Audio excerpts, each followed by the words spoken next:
Hello दोस्तों, नमस्कार। आपका स्वागत है आपके अपने YouTube channel physical education by S Pandey में।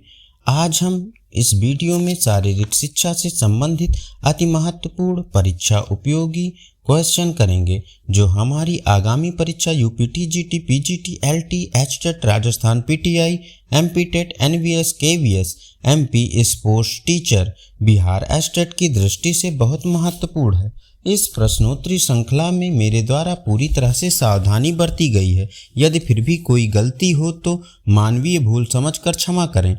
तो शुरू करते हैं आज के क्वेश्चन नंबर 1 से। विषय और बालक के अनुकूल एक निश्चित ढंग से शिक्षा देने को क्या कहते हैं? विधिगत शिक्षण। विद्यार्थी, विषय वस्तु और शिक्षक को मिलाने की प्रक्रिया को क्या कहते हैं? शिक्षण। प्रत्यक्ष और स्वयं अनुभव करके ज्ञान प्राप्त करने वाली विधि को क्या कहते हैं? आगमन विधि। ह्यूरिस्टिक मेथड का आविष्कार किसने किया? आर्मस्ट्रॉन्ग ने। शिक्षा जब बालक को किसी काम करने के माध्यम द्वारा दी जाती है तो इसे क्या कहते हैं? क्रिया विधि। शिक्षा के लिए खेलों का प्रयोग सर्वप्रथम किसने किया? कार्लवेल कुक ने। खेलों को शिक्षा का साधन किसने कहा है? कार्ल ग्रूज ने। किंडरगार्टन विधि के जन्मदाता कौन हैं? फ्रोबेल। किस विधि में खेल, खिलौनों, कहानियाँ, गीतों और खेलों द्वारा शिक्षा दी जाती है? किंडरगार्टन विधि में। मॉन्टेसरी विधि के जन्मदाता कौन हैं? डॉक्टर मेरिया मॉन्टेसरी। शिक्षण की कौन सी विधि ज्ञानेंद्रियों के प्रशिक्षण पर बल देती है? मॉन्टेसरी विधि। शिक्षण की किस विधि में बालगृह की व्यवस्था की गई है? मॉन्टेसरी विधि में। शिक्षण की डाल्टन विधि का आविष्कार किसने किया है? हेलेन पार्कहर्स्ट ने। शिक्षण की किस विधि में छात्र को कार्य पूर्ण करने के लिए कॉन्ट्रैक्ट करना पड़ता है? डाल्टन योजना में। किस शिक्षण विधि में क्लास टीचर नहीं होते हैं? डाल्टन योजना में। विद्यार्थियों का प्रगति सूचक रेखाचित्र किस विधि से संबंधित है? डाल्टन योजना से। शिक्षण का प्रोजेक्ट विधि का आविष्कार किसने किया है? किलपैट्रिक ने। शिक्षा का संबंध बालक के जीवन से होना चाहिए और निश्चित उद्देश्य की प्राप्ति होनी चाहिए या किस विधि से संबंधित है? प्रोजेक्ट पद्धति से। शिक्षण का सिद्धांत कौन नहीं है? ए, क्रिया का सिद्धांत। बी, रोचकता का सिद्धांत। सी, विभाजन का सिद्धांत। डी, पुनरावृत्ति का सिद्धांत। ई, जीवन से संबंधित होने वाले सिद्धांत। एफ, चर्चा के सिद्धांत। एफ, चर्चा के सिद्धांत। नेक्स्ट, कौन सा शिक्षण सूत्र नहीं है? ए, ज्ञात से अज्ञात। बी, सरल से कठिन। सी, क्रिया से विभाजन। डी, विश्लेषण से संश्लेषण। ई, स्थूल से सूक्ष्म। एफ, संपूर्ण से विभिन्न। जी, व्यवहारिक से बौद्धिक ज्ञान। एच, विशेष से सामान्य। आई, अनिश्चित से निश्चित। सी, क्रिया से विभाजन। नेक्स्ट, शिक्षण का पाठ स्थूल से शुरू होना चाहिए और सूक्ष्म में अंत किसने कहा? स्पेंसर ने। शारीरिक शिक्षा में किस क्रियाओं में आदेश विधि का प्रयोग किया जाता है? ड्रिल मार्चिंग में। शारीरिक शिक्षा में खेल का कौशल्य बताने के लिए सबसे अच्छी विधि कौन सी है? पूर्ण अंश पूर्ण विधि। शारीरिक शिक्षा में खिलाड़ी किस विधि के द्वारा अच्छी तरह सीखते हैं? प्रदर्शन विधि द्वारा। जिसमें विद्यार्थी अपनी इच्छा अनुसार शारीरिक क्रियाओं को स्वतंत्र रूप से करते हैं वो कौन सी विधि है? स्वेच्छा विधि। प्रस्तुतिकरण के सिद्धांत कौन से नहीं हैं? ए पूर्व अनुमान, बी योजना, सी तैयारी, डी क्रिया से विभाजन। डी क्रिया से विभाजन प्रस्तुतिकरण का सिद्धांत नहीं है। नेक्स्ट, शारीरिक शिक्षा शिक्षक की कौन सी तकनीकी तैयारी है? शिक्षण विधियों का ज्ञान। शिक्षक की व्यक्तिगत तैयारी कौन है? ए शिक्षण का खड़े होने का ढंग, बी कर्मचारियों का सहयोग, सी उपकरणों की जांच, डी कार्यक्षेत्र की सीमा का ज्ञान। ए शिक्षक का खड़े होने का ढंग। नेक्स्ट, पाठ योजना अनुसार कक्षा का संगठन शिक्षक की किस तैयारी में आता है? ए व्यक्तिगत, बी तकनीक, सी दोनों, डी कोई नहीं। बी तकनीकी। नेक्स्ट, शारीरिक शिक्षा की क्रियाओं को प्रस्तुत करने का कौन सा प्रमुख अंग नहीं है?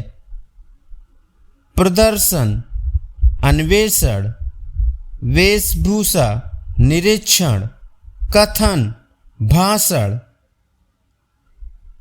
प्रदर्शन, नवीनीकरण, सी वेशभूषा। शारीरिक शिक्षा शिक्षण में कौन सा श्रव्य साधन है?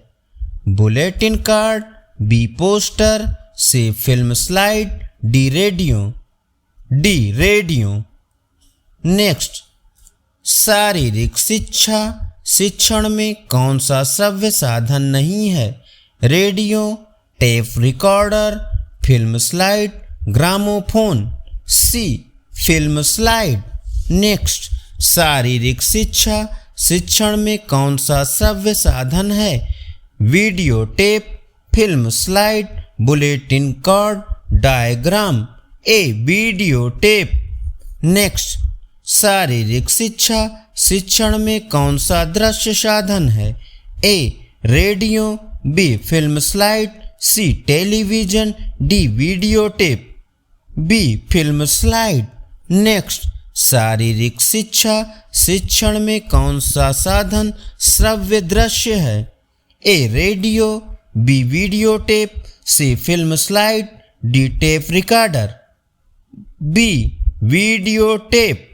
नेक्स्ट, निम्नलिखित में से कौन सा शिक्षण साधन भिन्न है? A video tape, B radio, C flannel board, D television. C flannel board. Next, शारीरिक शिक्षा शिक्षण के किस साधन द्वारा कल्पना शक्ति का विकास होता है? ए ब्लैक बोर्ड, बी चित्र, C diagram, D model. Model. Next, शारीरिक शिक्षा शिक्षण में पाठ योजना कितने प्रकार की होती है? 2 प्रकार की। कक्षा प्रबंध का कौन सा सिद्धांत नहीं है? ए समय और स्थान का निश्चय, बी लक्ष्यों का ज्ञान, सी क्षेत्र आंकना, डी सुरक्षात्मक ज्ञान, ई प्रदर्शन। ई प्रदर्शन। नेक्स्ट, शारीरिक शिक्षा की कक्षा में विद्यार्थी स्वेच्छा अनुसार शिक्षक के सामने खड़े होते हैं, ऐसी संरचना को क्या कहते हैं? ए पंक्ति, बी मुक्त, सी आयताकार, डी फाइल। बी मुक्त। नेक्स्ट, विद्यार्थियों को साइकिल के पहियों की तारों के समान खड़ा किया जाता है, इस संरचना को क्या कहते हैं? स्पोक। विद्यार्थियों को स्पोक संरचना में किसके लिए खड़ा किया जाता है? पीटी कराने के लिए। बुनियादी क्रियाओं को सिखाने के लिए विद्यार्थियों के खड़े होने की कौन सी संरचना नहीं है? ए ढीली संरचना, बी आयताकार संरचना, सी तीन तरफा, डी घोड़े के खुर की संरचना, सी तीन तरफ। नेक्स्ट, बुनियादी कौशलों को सिखाने के लिए कौन सी संरचना में विद्यार्थियों को खड़ा किया जाता है?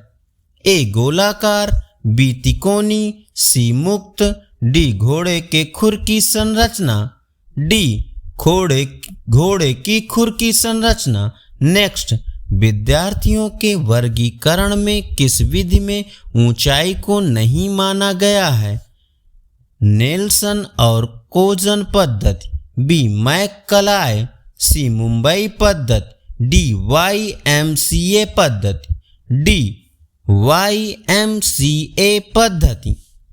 नेक्स्ट, विद्यार्थियों के वर्गीकरण में किस पद्धति में हाई स्कूल और कॉलेज विद्यार्थियों के लिए उम्र, वजन और ऊंचाई को आधार माना है, लेकिन पूर्व प्रारंभिक विद्यार्थियों के लिए आयु तथा भार को ही आधार माना है? ए डॉक्टर CH मैकाले पद्धति, बी YMCA, सी नेल्सन और cogen Vidhi, D Atlantic city Vidhi. Answer A doctor CH Macaulay पद्धति।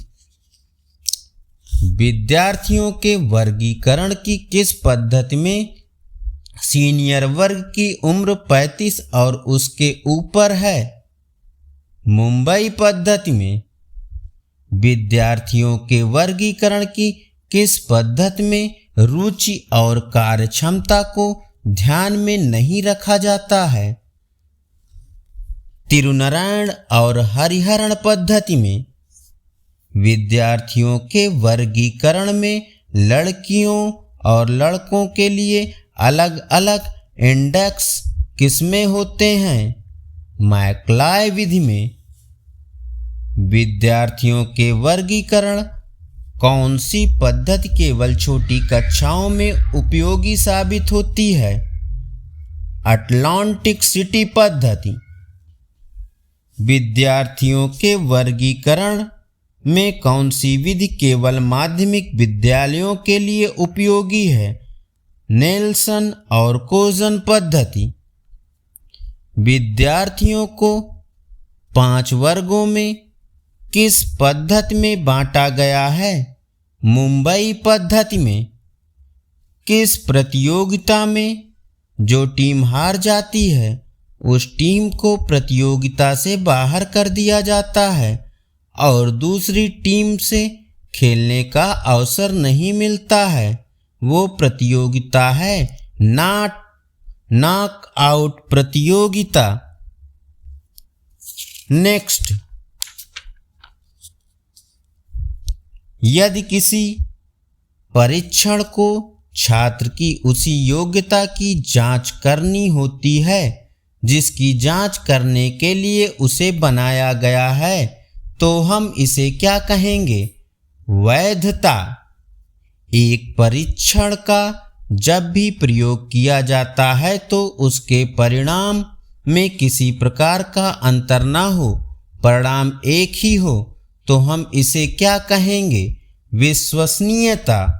यदि परीक्षा में अंक की प्रक्रिया है और अधिक से अधिक परीक्षक जांच करें और अंक प्रदान पर किसी प्रकार का प्रभाव न पड़े तो हम इसे क्या कहेंगे? वस्तुनिष्ठता। यदि परीक्षा में दिए गए प्रश्नों, निर्देशों, परीक्षा विधियों, अंक प्रदान करने का तरीका इत्यादि का पहले ही निश्चय करने को क्या कहते हैं? प्रमापित। जब किसी एक स्कूल या एक कॉलेज के विद्यार्थी आपस में ग्रुप बनाकर प्रतियोगिता का आयोजन करते हैं तो इसे हम क्या कहते हैं? इंट्रामुरल। शारीरिक शिक्षा शिक्षण को प्रभावित करने वाला तत्व कौन नहीं है?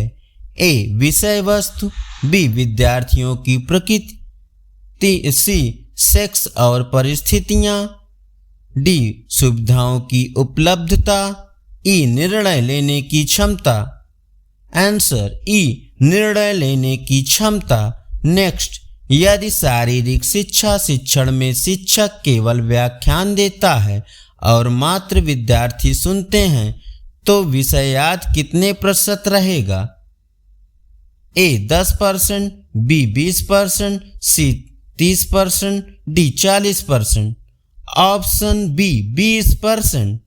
नेक्स्ट, यदि शारीरिक शिक्षा शिक्षण में शिक्षक केवल विद्यार्थियों को विषय वस्तु को मात्र दिखाता है तो विषय याद कितने प्रतिशत रहेगा? 30%। यदि शिक्षक द्वारा विषय वस्तु को दिखाया जाता है और उसके बारे में बताया जाता है तो देखने और सुनने की क्रिया एक साथ होने पर कितना प्रतिशत याद रहता है? 50%।